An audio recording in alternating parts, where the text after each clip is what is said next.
ఈ ఉదయకాలం ఓ క్రైస్తవుడు వేకువని లేచి మొట్టమొదట చేయవలసిన కార్యక్రమాలు ఏంటి? ఏ కార్యక్రమాలు చేస్తూ తన దినచర్యను ప్రారంభించేవాడిగా ఉండాలి? లోకంలో రకరకాల మనుషులు, రకరకాల అలవాట్లు. కొంతమంది నిద్రలో నుంచి లేవటంతో పాచిమోకంతో బెడ్ కాఫీ తాగే మహా గొప్ప కృప కొంతమందికి ఉంటుంది. వాళ్ళని మనమేం కించపరిచేదేం లేదు, కానీ అది వాళ్ళ అలవాటు. మొహం కడుక్కొని తాగరా అంటే లేదు, పాచిమోకంతో తాగితే దాని మాధుర్యమే వేరంటాడు ఒకడు. ఇట్లా ఒక్కొక్కరికి ఒక్కొక్క అలవాటు. కొంతమంది పడకల మీద నుంచి లేవటంతో తినటానికి వెళ్ళే బ్యాచ్ కొంతమంది ఉంటారు. యెషయా గ్రంథంలో ఏమని రాసిందో తెలుసా? వేకువనే లేవటంతో మద్యంతో కడుపు నింపుకునేటువంటి మందుబాబులు కూడా ఉన్నారంట. నిద్రలో నుంచి అట్లా మేలుకోవటం ఆలస్యం, లేవటంతో మద్యంతో కడుపు నింపుకునే ఆ మద్యపానానికి వ్యసనమైనటువంటి వ్యక్తులు కొంతమంది ఉన్నారంట. సహజంగా స్త్రీలుగా మీరైతే పొద్దున్నే లేవటంతో చీపిరి కట్ట వెతుకుతారు. పిల్లలైతే ఈరోజు ఏ వాట్సాప్ మెసేజ్లు వచ్చాయి, ఎంతమంది మనకు కామెంట్ పెట్టారు, ఏంటి విషయాలని లేవటంతో సెల్ ఫోన్లో ముఖం చూసుకునేటువంటి మహానుభావులు కూడా లేకపోలేదు. ఓ నిజ క్రైస్తవుడు తన బ్రతుకులో అసలు ఎప్పుడు లేవాలి, లేవటంతో క్రైస్తవుడు చేయవలసిన పని ఏంటి? ఒక చిన్న మాట, దివ్యమైన సందేశం. చూడండి ఒకసారి సామెతల గ్రంథం, అందరూ చూడాలి. సామెతల గ్రంథం 31వ అధ్యాయం 15వ వచనం. 15వ వచనం, ఎస్, 31వ అధ్యాయం 15వ వచనం. నాతో కలిసి అందరూ చెప్పండి. ఆమె చీకటితోనే లేచి తన ఇంటి వారికి భోజనము సిద్ధపరచును, తన పనికత్తెలకు బత్తెమును ఏర్పరచును. ఇక్కడ ఆమె అని అనటంతో ఇదేదో స్త్రీలకు చెందినటువంటి మాట అని అనుకోవటానికి వీల్లేదు. పరిశుద్ధ గ్రంథమైన బైబిల్ సంఘాన్ని స్త్రీతో పోల్చింది.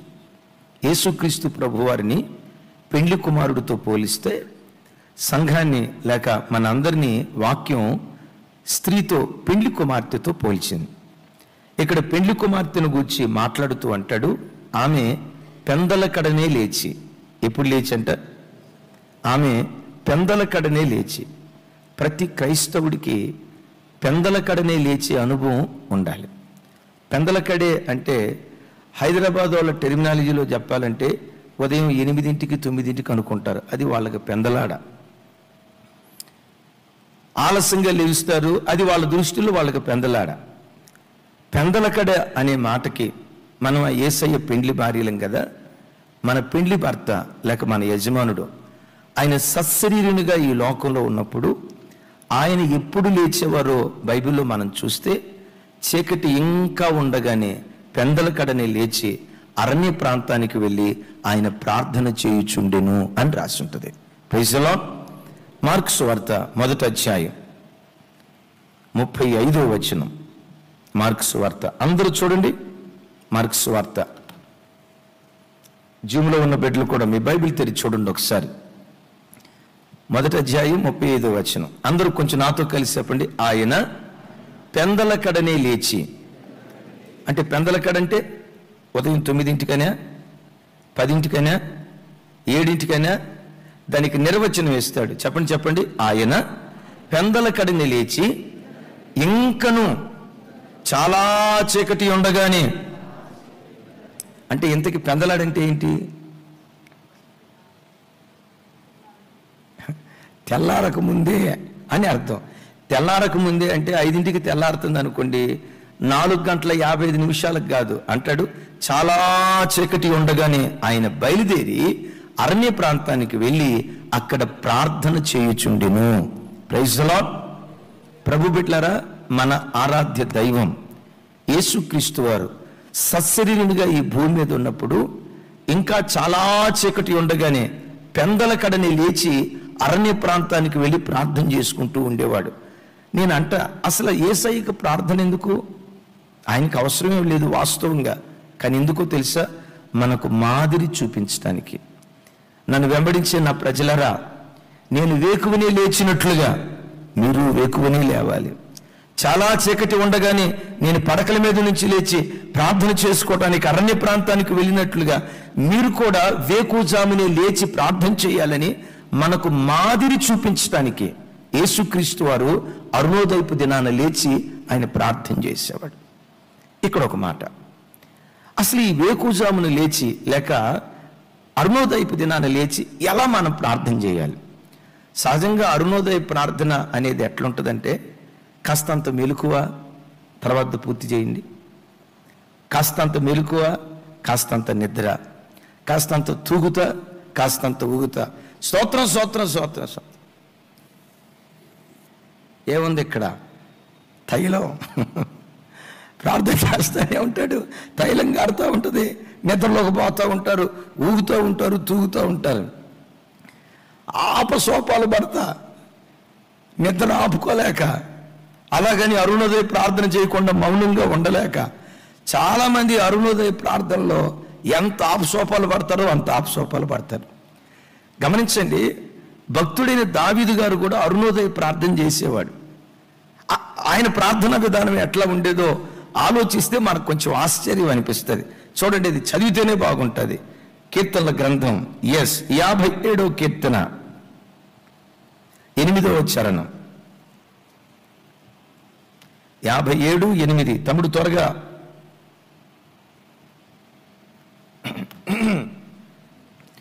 పెద్దగా చెప్పాలి అందరూ.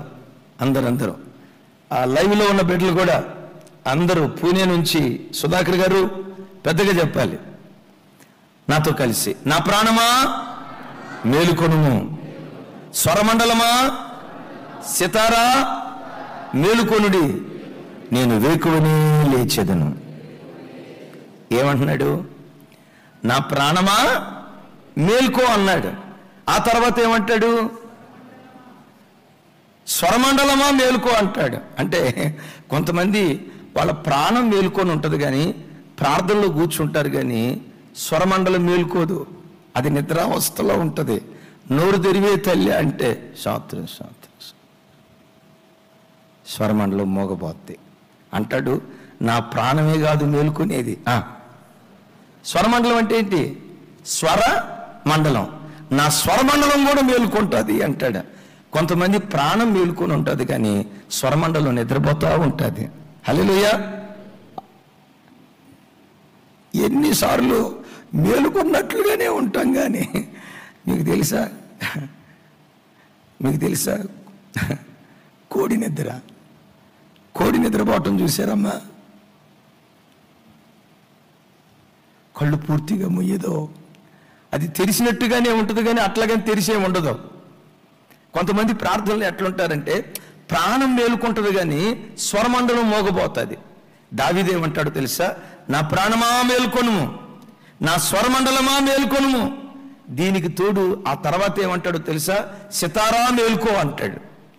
అంటే సితారా నిద్రపోతుందనే. అంటే దాని అర్థం ఏంటంటే దావీదు అరుణోదయ ప్రార్థన తూతూ మంత్రంగా చేసేవాడు కాదు, మొక్కుబడిగా చేసేవాడు కాదు.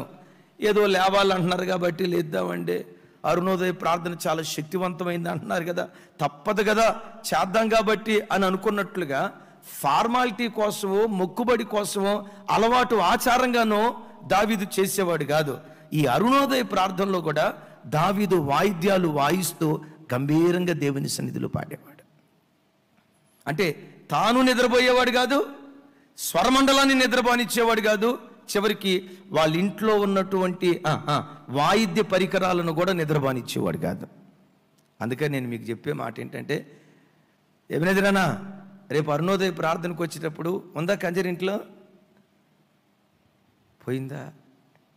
ఏడకు పోయిందన్నా. రేపు అరుణోదయ ప్రార్థనకు వచ్చేటప్పుడు అందరూ కంజరి తీసుకొని రండి, సరేనమ్మా?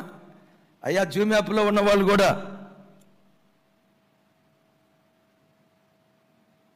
Thank you. రేపు మీ కంజర లేకపోతే తాళాలు అవి కూడా, లేకపోతే ఇంట్లో ప్లేట్లు ఉన్నాయిగా, ప్లేట్లో తపేళ్లలో ఉంటాయి కదా, వాటి మీద కొట్టండి. అంటే దావీదు ఎట్లా ప్రార్థన చేసేవాడు అంటే తూతూ మంత్రంగా మొక్కుబడిగా ప్రార్థన చేసేవాడు కాదు. ఒక ఆదివారపు ఆరాధన ఎంత గంభీరంగా జరిగిద్దో దావీదు బ్రతుకులో అరుణోదయ ప్రార్థన కూడా అంత గంభీరంగా జరుగుతూ ఉండేది.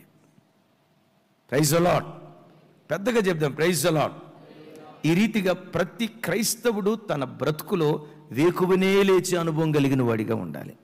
ఆ వేకువనే లేచినప్పుడు అలవాటు ఆచారంగా ఫార్మాలిటీగా చేయాలి కాబట్టి అన్నట్లుగా చేయకూడదు, మొక్కుబడిగా చేయకూడదు. అంటాడు, నా ప్రాణమా మేల్కొనుము, స్వరమండలమా మేల్కొనుము, సితారా మేల్కొనుము. అంటే తాను మేల్కొని తన ఇంట్లో ఉన్న వాయిద్యాలను కూడా వాయిస్తూ ఉదయకాలం ప్రభుని ఎదుర్కొనేవాడు. ఉదయకాల ఆరాధన దావీదు ఎంత గంభీరంగా చేసేవాడు. దేవుని కృప. మేము సుందర్ నగర్లో ఉన్నప్పుడు మాకు దగ్గరలోనే మన చర్చికి వచ్చే ఒక తల్లి సీతమ్మ గారు. ఆ తల్లి 3rd ఫ్లోర్లో ఉండేది, వాళ్ళ సొంత ఇల్లు, మేబీ 2nd ఫ్లోర్ అనుకుంటా. తన కోసం ఒక చిన్న పెంట్ హౌస్ కట్టుకుంది. మేము అక్కడ ఉన్నన్ని దినాలు ఆ తల్లిలో మేము చూసింది ఏంటంటే, కొన్నిసార్లు ఆమె ముందు లేస్తుందా మేము ముందు లేస్తాం అన్నట్లుగా పోటీ పడేది. 4:30 కల్లా లేచేదండి. ఆ మిద్దె మీద పెంట్ హౌస్ మీద ఉండి పాటలు పాడతా. ఎట్లా పాటలు పాడేదంటే, కంజరి తీసుకొని కంజరి కొడతా. ఆ కంజరి శబ్దం వచ్చిందంటే చాలు, చుట్టుపక్కల వాళ్ళు తెల్లారినట్టు ఉందరో అని కంజరి శబ్దమే ప్రజలకు అలారం అయి ఉంటుండేది. దరిదాపుగా 2-3 వీధులు దూరం అక్కడుండి కంజరి కొడతా పాటలు పాడుతూ ఉంటే ఎంత గంభీరంగా ప్రభుని ఆరాధించేదో. ఈ మధ్య కాలంలోనే ఆ తల్లి ప్రభు దగ్గరికి వెళ్ళింది. నా హృదయపూర్వకంగా నమ్ముతా, ఆ తల్లి ఎక్కడో లేదు, సాక్షాత్తు దేవుని ఎదుట దేవుని ముఖదర్శనం చేస్తా ఇప్పుడు కూడా పాట పాడుతూ ఉండి ఉంటుంది అక్కడ. మరి కంజరుందో లేదో నాకు తెలియదు. Praise the lord.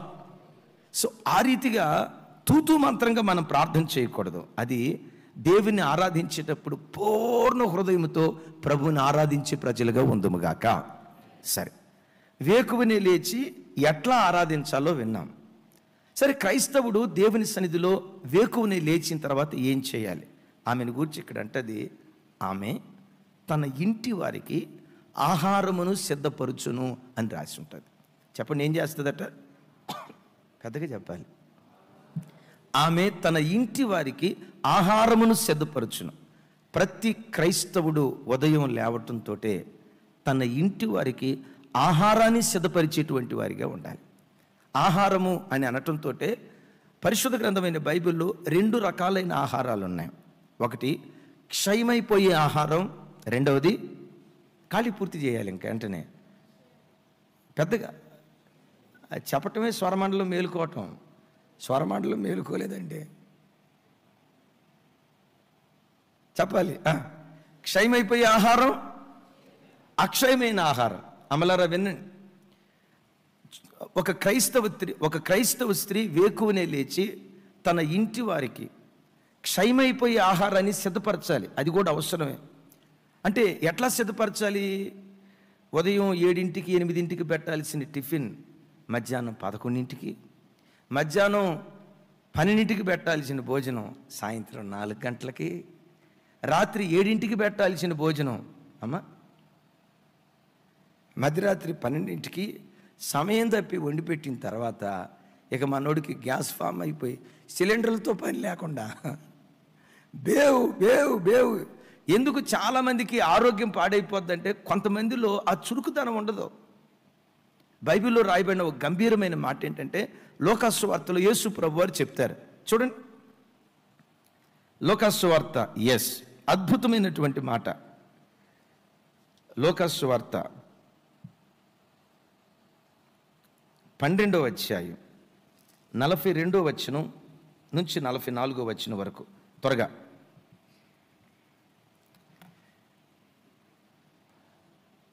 నాతో కలిసి, ప్రభు ఇట్ల నేను తగిన కాలమున ప్రతి వానికి ఆహారము పెట్టుటకు యజమానుడు తన ఇంటి వారి మీద నియమించునట్టి నమ్మకమైన బుద్ధిగల గృహ నిర్వాహకుడెవడు? ఆమెన్. సరే,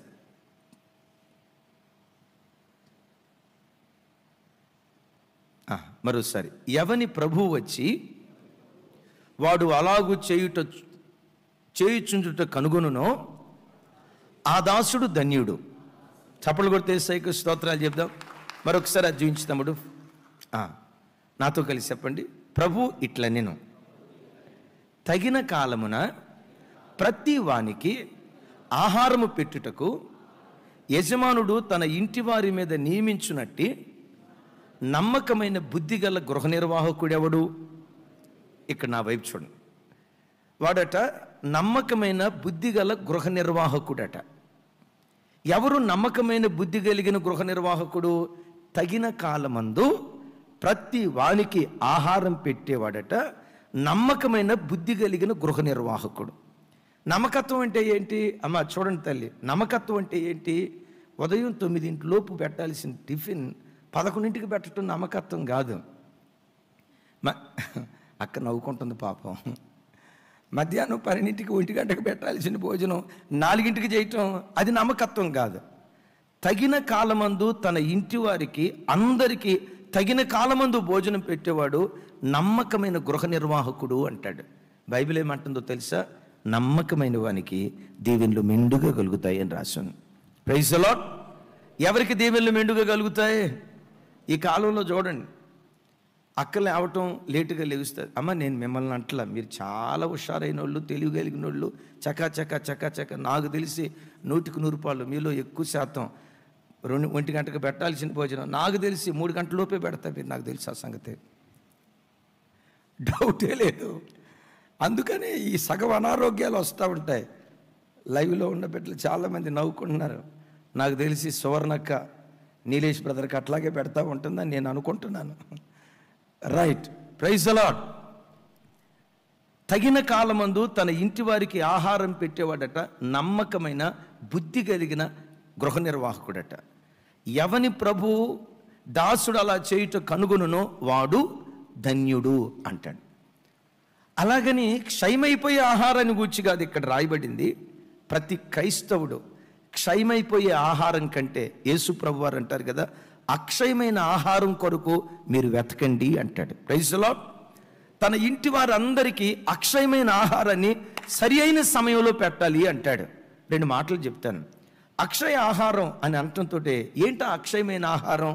యేసుక్రీస్తు వారు అంటారు కదా, నేనే జీవాహారాన్ని, నేనే జీవాహారాన్ని, నన్ను తినువాడు నిత్య జీవం గలవాడు అని ప్రభు చెప్తాడు కదా.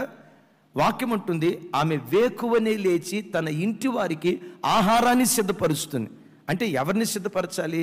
మన పిల్లలకు యేసయ్యనివ్వాలి, మన కుటుంబానికి యేసయ్యనివ్వాలి, మన యజమానుడికి యేసయ్యనివ్వాలి, ఒక భార్యకు భర్త యేసయ్యనివ్వాలి.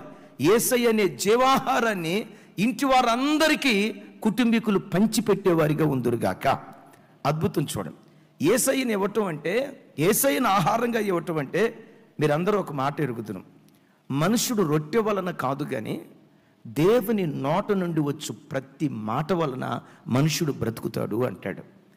క్లుప్తంగా ఈ మాటలో ఉన్న అర్థం, నువ్వు లేవటంతో రైట్ కాలకృత్యాలు తీర్చుకున్న వెంటనే దేవుని సన్నిధిలో మోకరించి కనీసం 2-3 అధ్యాయాలైనా దేవుని వాక్యం చదవకుండా ఆ ప్రార్థన గదిలో నుంచి నువ్వు బయటకు కదలకూడదు. చదివేవు కదా, చదివిన ఆ వాక్యాన్ని నీలోనే ఉంచుకోవద్దు. నీ పిల్లలు ఉంటారు కదా, నాన్న ఈరోజు దేవుడు ఈ వాక్యం ద్వారా నాతో మాట్లాడాడయ్యా. భర్త దగ్గరికి వెళ్ళి, అయ్యా ఈ వాక్యం ద్వారా దేవుడు నన్ను దర్శించాడయ్యా, నన్ను ఇలా బ్రతకమని దేవుడు చెప్పాడు, మన కుటుంబాన్ని ఇట్లా కట్టుకోమని దేవుడు వాక్యం ద్వారా నాతో మాట్లాడాడని ఎప్పుడు కుటుంబంలో వాక్యాన్ని గూర్చిన సంభాషణ ఉండును గాక. చప్పలు కొట్టే సైకు స్తోత్రాలు చెప్దాం.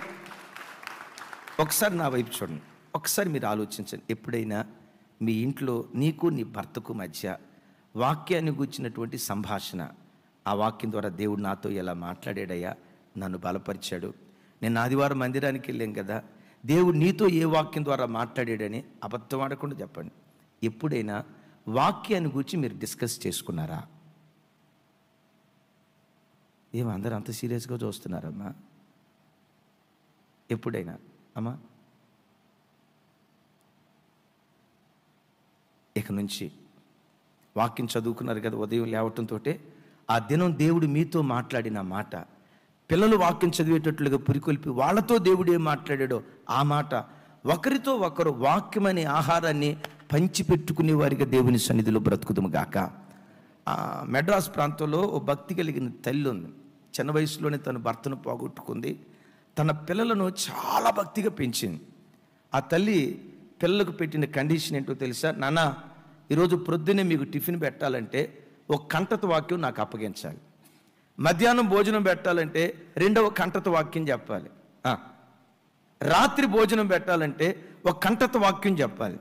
కంటత వాక్యం చెప్తేనే నేను మీకు భోజనం పెడతాను అనేదంట. ఇప్పుడు గమనించండి, రోజుకు ఒక కొత్త కంటత వాక్యం ఆ బిడ్డ నేర్చుకుని తల్లికి చెప్తూ ఉండేవాడట. కొంతమంది పిల్లలు ఉంటారు, కంటత వాక్యాలు నేర్చుకుంటారు. ఏ కంటత వాక్యాలు?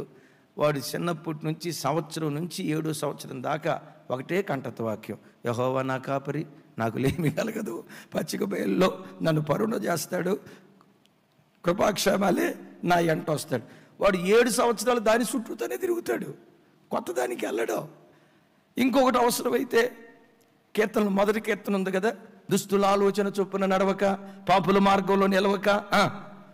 7 సంవత్సరాలు వాడి బాల్య దినాలన్నీ 23వ కీర్తన, 1వ కీర్తన దీని చుట్టూతోనే తిరుగుతూ ఉంటాడు. ఆ తల్లి తన బిడ్డకు పెట్టిన నియమం ఏంటో తెలుసా? ప్రతిరోజు ఉదయం టిఫిన్కి ముందు ఒక కంటత వాక్యం చెప్పాలి. ప్రతి మధ్యాహ్నం భోజనానికి ముందు ఒక కంటత వాక్యం చెప్పాలి. ప్రతిరోజు రాత్రి కనీసం ఒక కంటత వాక్యం చెప్పాలి. ఈ తల్లి ఎవరో తెలుసా? తన ఇంటి వారందరికీ భోజనాన్ని సిద్ధపరిచిన తల్లి.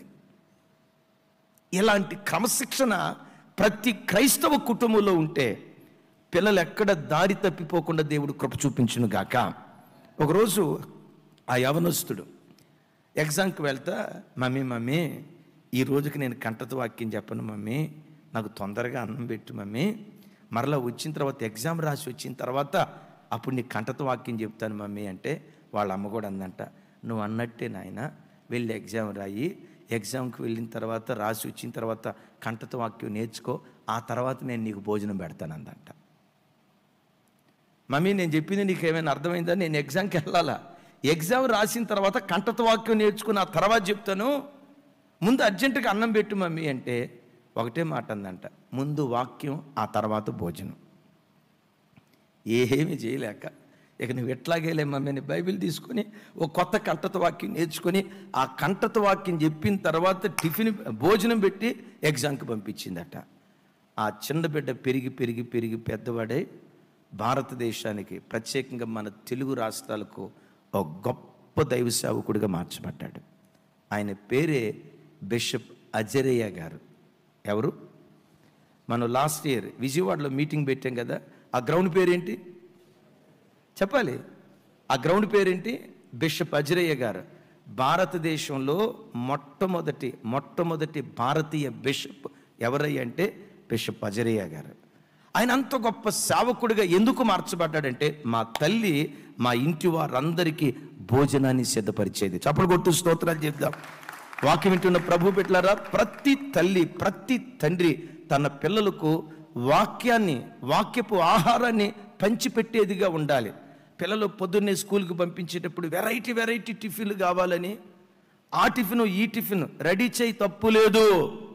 దానికంటే విశేషంగా వాక్యపు ఆహారాన్ని పిల్లలకు పంచిపెట్టేవారిగా దేవుని సన్నిధిలో మనం బ్రతుకుదాం గాక. ఈ పిల్లలు పొద్దున్నే టిఫిన్ అంటే ఒక్కొక్కడు కోరుకునే గొంతెమ్మ కోరిక అంతింత కాదు. ఒక పిల్లోడంట రోజు పొద్దున్నే వాడికి 5 వెరైటీలు కావాలంట. వాళ్ళ అమ్మ వచ్చి చెప్తుంది, అన్నయ్య వీడి మనసు మారేటట్టుగా ప్రార్థన చేయండి అన్నయ్య, తినేది ఇంతే కానీ అది కొంచెం ఇది కొంచెం ఒట్టి మార్నింగ్ టిఫిన్కే 5 రకాల వెరైటీలు కావాలి. ఏమేం కావాలంటాడమ్మా? ఉప్మా, ఇడ్లీ, మసాలా దోశ, ఆ తర్వాత అదేదో ఉంటుంది కదా పూరి, ఆ తర్వాత ఆ బిడ్డ అర్థం కాక ఇంకొకటి ఉందన్న, అదే వానపాములు ఉంటాయి కదా అన్న అంది. వానపాములు ఏంటమ్మా అన్న, అదే నూడిల్స్ అన్న అంది. తప్పేం లేదు, బిడ్డల్ని చక్కగా చూసుకోవాలి. అయితే ఆహారాన్ని సిద్ధపరిచిన దానికంటే నిత్య జీవాన్ని కలుగు చేసే ఆహారం, వాక్యపు ఆహారాన్ని వాళ్ళకు మనం సిద్ధపరిచి ఇచ్చేవారిగా దేవుని సన్నిధిలో మనం బ్రతుకుదుము గాక. Praise the lord. జీవాహారమైన యేసయ్యను వాళ్ళకు మనం పంచిపెట్టేటువంటి వారిగా దేవుని సన్నిధిలో బ్రతకాలి. రైట్? తర్వాత మాట ఏమంటాడంటే, ఆమె తన పని కత్తెలకు బత్యాన్ని సిద్ధపరుస్తుంది అంటాడు. చక్కటి మాట ఇది చూడండి. తన పని కత్తెలకు బత్యమును ఏర్పరచును. బత్యము అనే చోట కింద పుట్నోట్లు ఏమని రాసి ఉంటుందంటే పనిని కల్పించును అని రాసి ఉంటుంది. అంటే వేకువనే లేచి తను ఏం ఆలోచిస్తుంది, తన ఇంట్లో ఎంతోమంది పని వాళ్ళు ఉన్నారు. ఇదిగో పలానా పని అమ్మాయి వస్తుంది మన ఇంటికి, ఈరోజు ఈ అమ్మాయికి ఈ పని అప్పగించాలి. పలానా పని అమ్మాయి వస్తుంది, ఈ అమ్మాయికి ఈ పని అప్పగించాలి. పలానా అబ్బాయి మన ఇంట్లో పని చేయటానికి వస్తాడు, ఈ అబ్బాయికి ఈ పని అప్పగించాలని ఆ దినం ఎవరు ఏ పని చేయాలో ఆ పనిని గూర్చిన వ్యూహమంతా వేకుజామునే లేచి ఆ దినపు వ్యూహమంతా తను రచిస్తున్నట్లుగా లేఖనాల్లో చూస్తామని. మీరు అనొచ్చు, అన్నయ్య మా ఇంట్లో పని వాళ్ళు లేరు అన్నయ్య, సో ఈ వాక్యం నాకు చెందింది కాదేమో అన్నయ్య అని అంటారా? మీకు చెప్తా. దేవుడు మీకు ఇచ్చిన ఆయుష్ కాలంలో ఉదయం 5ంటికి లేచారు కదా, రాత్రి 10 దాకా మేలుకొని ఉంటారు కదా. ఆల్మోస్ట్ ఉదయం 5 నుంచి రాత్రి 10 దాకా అంటే ఎంత టైం ఉంది? ఉదయం 5 నుంచి అంటే 17 గంటల కాల వ్యవధి. ఈ 17 గంటల కాల వ్యవధి ఎట్లా నువ్వు ఖర్చు పెట్టాలో దాన్ని గూర్చిన ప్రణాళిక నువ్వు రచించాలి. ఈ 17 గంటల కాల వ్యవధిలో ఇంటి పనికి ఎంత సమయాన్ని వాడుతున్నావు, వ్యూహాన్ని రచించు. వంట పనికి ఎంత సమయాన్ని కేటాయిస్తున్నావు, ఆలోచించు. బట్టలు ఉతకటానికి ఎంత పనిని కేటాయిస్తున్నావు, ఆలోచించు. ఈ పనులన్నీ పూర్తయిపోయిన తర్వాత నా వైపు చూడు, ప్రార్థనకి ఎంత సమయాన్ని నువ్వు కేటాయిస్తున్నావు, అది ఆలోచించు. 17 గంటల కాల వ్యవధిలో అంటే అప్పటికి 7 గంటలు పోయినాయి, 7 గంటలు నువ్వు రెస్ట్ తీసుకున్నావు అనుకో. 7 గంటలు నువ్వు రెస్ట్ తీసుకుంటే రిమైనింగ్ ఇంకా 17 గంటల కాల వ్యవధి ఉంది. నువ్వు డ్యూటీకి వెళ్ళని తల్లివైతే, ఇంట్లోనే ఉండే తల్లివైతే 17 గంటలు ఏం చేస్తున్నావు? ఒక్కసారి పేపర్ తీసుకొని ఈ దినమంతా నేనేం చేసాను లెక్కలేసుకోండి. ఏం కనపడిద్దో తెలుసా? పనిచేసిన దానికంటే టైం వేస్ట్ చేసుకున్న కార్యక్రమాలు ఎక్కువగా కనపడతాయి. అది కనుక లెక్కేసుకుంటే గుండెలు బాదుకుంటాం. సమయాన్ని నేను ఎంత వృధా పరుచుకుంటున్నానా? ఆ సెల్ ఫోన్ దగ్గర, టీవీ మీడియా దగ్గర, వార్తాపత్రికల దగ్గర, అయ్యో దేవుడు నాకు ఇచ్చిన విలువైన సమయాన్ని ఎలా నేను పాడు చేసుకుంటున్నానా? వాక్యం వింటున్న బిడ్డలారా, ఈ ప్రార్థన అయిపోయిన తర్వాత ఒక్కసారి మీరు ఇంటికి వెళ్ళి ఈ 17 గంటల కాల వ్యవధిని ఎట్లా మీరు ఖర్చు చేస్తున్నారు? కొంతమంది చూడండి, బైబిల్లో ఒక మాట రాసి ఉంటుంది కదా, సమయమును పోని యొక్క సద్వినియోగం చేసుకొనొచ్చు, అజ్ఞానుల వలె కాక జ్ఞానుల వలె మీరు నడుచుకోనండి అంటాడు. క్రైస్తవ జనమ, లోకస్తులాగా సమయాన్ని మనం వృధా చేసుకోకూడదు, సమయాన్ని అనవసరంగా కాలయాపన చేసుకోకూడదు. దేవుడిచ్చిన ప్రతి గడియ అటు ప్రార్థనకో, ఇటు సువార్తను ప్రకటించడానికో, సంఘానికి వచ్చే ఒక ఆత్మను బలపరచడానికో, దేవుని సన్నిధిలో మోకారుని ప్రార్థన చేయటానికో, దేవుడు నీకు ఇచ్చిన ప్రతి సమయాన్ని అత్యుత్తమంగా దాన్ని వాడుకోవటానికి నువ్వు వినియోగించుదువుగాక. ఏది చేసినా వ్యూహ ప్రకారం మనం చేయాలి. ఎట్లా చేయాలి? కొంచెం గట్టిగా ఎట్లా చేయాలి? నేను చాలామంది తల్లులు ఎరుగుదును. ఒక తల్లి తాను ఒక చిన్న కంపెనీ నడిపించుకుంటుంది, మంచి కుటుంబం. ఆ తల్లి రోజుకొచ్చి 8:30 గంటలు దేవుని సన్నిధిలో ప్రార్థనలో గడిపింది. 2022 మాకు పరిచయమైనప్పుడు 8 గంటలు ప్రార్థన చేసుకునేదట. సంవత్సరం గడిచిన తర్వాత లేదు 8 గంటలు కాదు, ఇంకొక అర్ధగంట అదనంగా నా దేవునికి ఇవ్వాలని 8:30 గంటలు అర్ధగంట అదనంగా ఇచ్చి మనం కలిసినప్పుడు ఆ తల్లి చెప్తుంది, రోజుకొచ్చి 8:30 గంటలు ప్రార్థనలో గడుపుతున్నానయ్యా. అమ్మ, మరి ఇంటి పని నేనే చేస్తానయ్యా, మరి కంపెనీ పని నేనే చేస్తానయ్యా, ఇవన్నీ ఎట్లా నువ్వు చేయగలుగుతున్నావు? ఏమీ లేదయ్యా, సమయాన్ని వ్యర్థబుచ్చుకోకుండా అర్థవంతంగా ఎట్లా ఖర్చు పెట్టాలో అది ప్రభు దగ్గర నేను నేర్చుకున్నాను. Praise the lord. ప్రభు బిడ్డలారా, ఈ మాట చెప్పి నేను ప్రార్థన చేస్తాను. ఉదయం లేవటంతో ఈ దినం కనీసం ఒక 3 గంటలైనా నా ప్రభు సన్నిధిలో నేను ప్రార్థనలో గడపాలి. వ్యూహాన్ని రచించుకో. కనీసం ఒక 2 గంటలన్నా ఆ ఇంటికి వెళ్ళి ఈ ఇంటికి వెళ్ళి నా దేవుని వాక్యాన్ని చెప్పి వాళ్ళని బలపరచాలి. వ్యూహాన్ని రచించుకో. ఈ దినం కనీసం ఒక్క 3 అధ్యాయాలైనా చదవాలి. సంవత్సరానికి వచ్చేసరికి కనీసం 2 పర్యాయాలైనా బైబిల్ చదివి నేను పూర్తి చేయాలి. ఒక సంవత్సరం గడిచింది, నా వయసు పెరిగిందంటే సంవత్సరం లోపు 2 పర్యాయాలు బైబిల్ చదివి నేను పూర్తి చేయాలి. వ్యూహ ప్రకారంగా ఆత్మీయ జీవితాన్ని కొనసాగించు. అలా వ్యూహ ప్రకారంగా నువ్వు అడిగేస్తే ఒక ఖరీదైన మాట చెప్పి మన రాజశేఖర అయ్య గారు కూడా చెప్పారు. చూడండి, యెహోషువ గ్రంథం 8వ అధ్యాయం 10వ వచనం. 8:10. 8:10. అందరూ నాతో కలిసి చెప్పండి. ఉదయమున యెహోషువ వేకువన లేచి జనులను వ్యూహపరిచి తానును ఇశ్రాయేలీయుల పెద్దలను జనులకు ముందుగా హాయి మీదకి పోయిరి. ఒకసారి నా వైపు చూసి నాతో కలిసి, లైవ్లో ఉన్న బిడ్డలు కూడా ఒకసారి నాతో కలిసి అందరూ చెప్పండి. ఉదయమున యెహోషువ వేకువన లేచి, అంటే యెహోషువ ఎప్పుడు లేచి అలవాటు కలిగినోడు? చెప్పాలి. ఎప్పుడు లేచి అలవాటు కలిగినోడు? వేకువనే లేచి అలవాటు కలిగినోడు. రైట్. వేకువన లేచి, తర్వాత మాట, జనులను వ్యూహపరిచి. వ్యూహం అంటే ప్లాన్. వ్యూహం అంటే ప్లాన్. చదువుకునే బిడ్డలు ఈ దినం నేను ఎన్ని గంటలు చదువుకోవాలి, ప్లాన్. గృహంలో ఉండేటువంటి స్త్రీలు నేను ఎన్ని గంటలు ప్రార్థన చేసుకోవాలి, ఒక ప్లాన్. నేను ఎప్పుడు చెప్తా కదా, కొంతమందికి పనే ఉండదు, కానీ ఆ చిన్న పని పన్నెడు పని అనుకుంటారు. ఎట్లా ఉంటారో తెలుసా? నేను అప్పుడప్పుడు చెప్తా కదా, కొత్తిమీర కట్ట అలవటానికి ఒక్కొక్క గంట పట్టిద్ది. ఎట్టా కొత్తిమీర కట్ట ఎట్లా పెట్టి ల్యాబొరేటరీలో సైంటిస్టు టెస్ట్ చేసినట్టుగా ఎట్లా తిప్పి,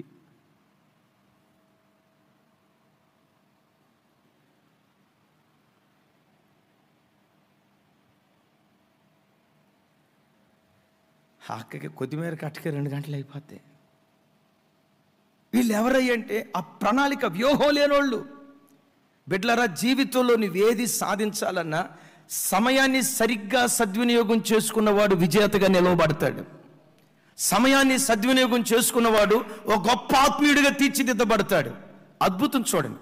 ఉదయం లేవటంతో జనులను వ్యూహపరిచి అంటాడు, నానా మీరు ఇటు వెళ్ళండి, బాబు మీరు ఇటు వెళ్ళండి, అయ్యా మీరు ఈ పని చేయండి, తల్లి మీరు ఈ పని చేయండి, ఇదిగో మేము ఈ పని చేస్తామని ఎవరు ఏ పని చేయాలో ఆ దినమంతా వ్యూహపరిచారు.